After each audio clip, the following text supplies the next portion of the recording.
The Correctional Services Department is joining forces with police to fight attacks against prisons.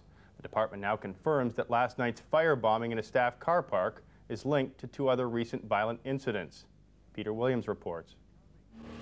A car being used by a Stanley Prison officer burst into flames last night while parked outside CSD residential quarters. Lychee Prison, meantime, remains in a high state of alert following the suspicious death of an inmate this morning. The 26-year-old man was found bloodied and beaten in his cell. Tensions are running high at the Lychee Prison following the beating death of an inmate early this morning. Police say the 26-year-old man was found unconscious in his cell before 8 a.m.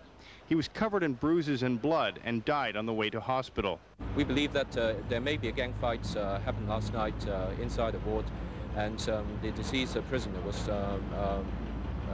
maybe dead out of the gang fight. It's the latest in a string of violence that has erupted in Hong Kong's overcrowded jails.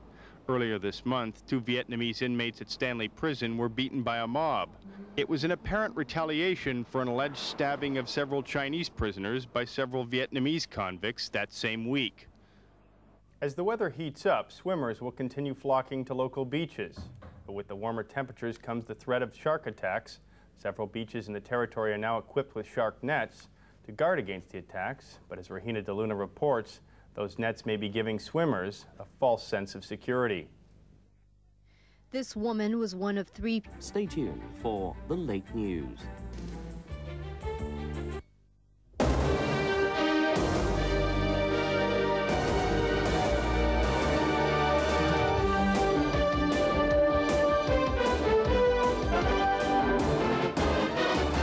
Good evening. More than 30 people have been shot dead and 18 others injured by a teen gunman who went on a killing spree in the South Australian state of Tasmania.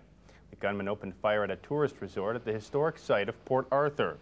Children, tourists, and local workers were among the victims singled out by the man as he started shooting in a crowded restaurant before moving outside. According to police, the gunman, aged around 19 and armed with a high-profile rifle, is holding 3 hostages at a tourist lodge near the site and is negotiating with authorities.